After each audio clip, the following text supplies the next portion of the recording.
Hola, mi nombre es Daisy y hoy les haré una explicación del modelado de sistemas mecánicos por el método de Euler-Lagrange. Entonces, vamos a realizar la explicación por medio de un ejercicio que en este caso, como podemos ver, es un péndulo simple. Entonces, los pasos yo los definí en 7, que es primero definir las ecuaciones de movimiento, calcular la energía cinética, calcular la energía potencial, calcular el lagrangiano y identificar las variables de posición, obtener la ecuación de movimiento con la fórmula de Euler-Lagrange y simplemente despejamos la variable de la derivada más alta. Entonces, iniciamos viendo la definición de este ángulo, que podemos ver que el seno de este ángulo va a ser x sobre esta longitud y el coseno de este ángulo va a ser y sobre esta longitud. Despejamos las x y las y, ya tenemos como tal la ecuación que define este péndulo simple. Ahora, vamos a calcular la energía cinética, que podemos ver que su fórmula es 1/2 por la masa por la velocidad al cuadrado. Entonces, ¿cómo hallamos esta velocidad al cuadrado? Sacamos este vector de velocidad, que como sabemos es la derivada de x y de y. Entonces, aquí vemos que tenemos x' y y', que es lo que define este vector de velocidad. Entonces, aplicando teorema de Pitágoras, vamos a tener que la velocidad al cuadrado es igual a x derivada al cuadrado más y derivada al cuadrado. Entonces, para obtener estos términos de x punto y y punto, simplemente derivamos estas ecuaciones principales que sacamos, que pues nos da L coseno de teta t por la derivada interna, que es teta prima. Y la derivada de y, que sería menos la longitud por el seno de teta t por teta prima de t. Entonces, reemplazamos acá primero en la ecuación y reemplazamos estos valores con los que obtuvimos acá. Entonces, al reemplazar, distribuimos todas las potencias y podemos ver que tenemos este término y este término en común en ambos lados. Por lo tanto, haremos factor común y recordando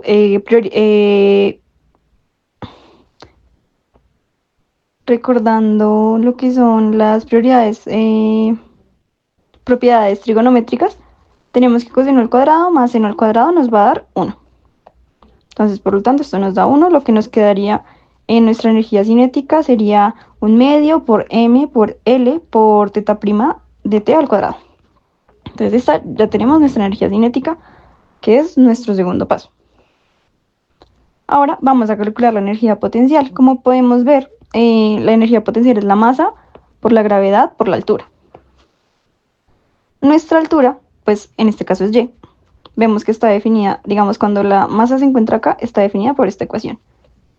Y la altura, pues cuando la masa se encuentra acá, va a estar definida.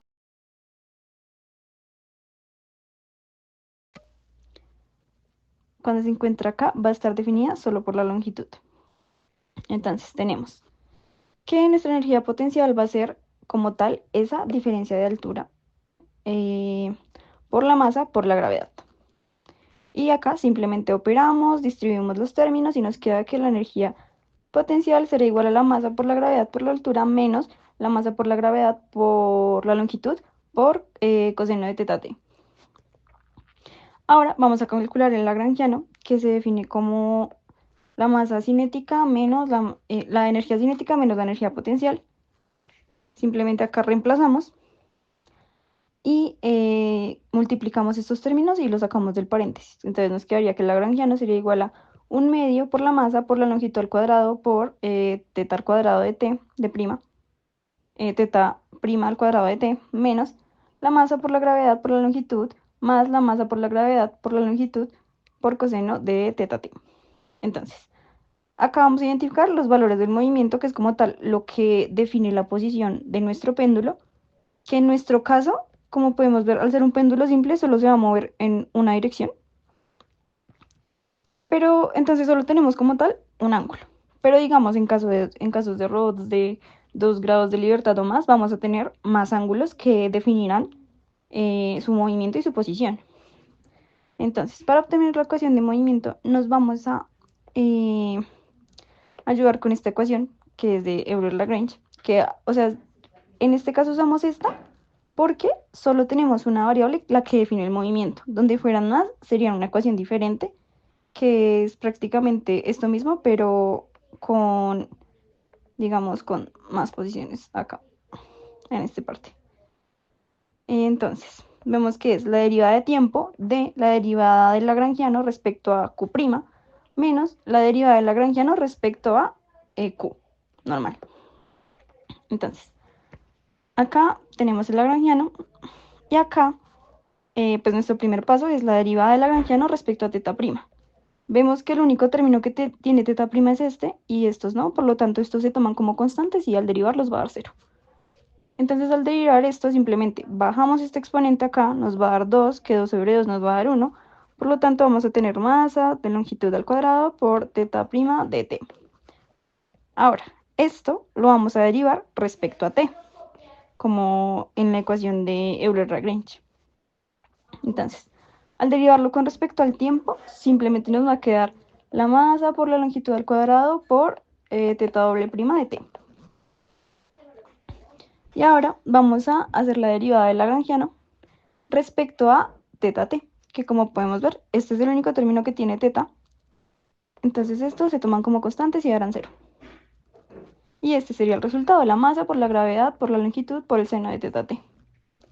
Ahora, reemplazamos todo lo que nos dio en nuestra ecuación principal, que sería esto, prácticamente esto menos esto, y operamos y vamos a despejar la derivada de mayor grado. Entonces multiplicamos esto por esto y nos queda la masa por la longitud al cuadrado por teta doble prima de t más la masa por la gravedad por la longitud por el seno de teta t igualado a 0. Pasamos todos estos términos a la derecha, entonces los pasamos restando para poder despejar teta doble prima de t. Y estos términos los pasaremos a dividir a este lado. Vemos que la masa se va con esta masa y esta longitud se va con una de estas longitudes. Por lo tanto, la ecuación de teta prima de t va a ser igual a menos la gravedad por el seno de teta t sobre la longitud. Que esta es como tal la ecuación que describe nuestro movimiento de un péndulo simple.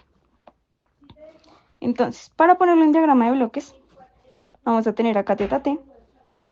Vamos a ver, pues como tenemos dos derivadas, vamos a poner dos integradores. Al integrar primera vez nos da teta prima de t y al integrar por segunda vez nos da pues nuestro ángulo. Vemos que esto está multiplicado por el seno, entonces multiplicamos por seno, acá ya tenemos este término. Y vemos que está también multiplicado por la gravedad sobre la longitud. Entonces multiplicaremos por la gravedad sobre la longitud y ya tendremos todo este término que es lo que define el movimiento de nuestro péndulo simple. Esto en simulado, digamos, cuando, por así decirlo, la fuerza que se le pone al péndulo siempre es constante, el péndulo siempre va a estar en oscilación. Pero cuando no es constante, sino que digamos es, por ejemplo, yo empujo una vez, pues el péndulo va a ir haciendo cada vez menos oscilaciones. Que pues esto ya sería un caso más de la vida real, este es más como ideal. Y ya, eso sería todo y esos son los pasos para realizarlo por el método de Euler-Lagrange.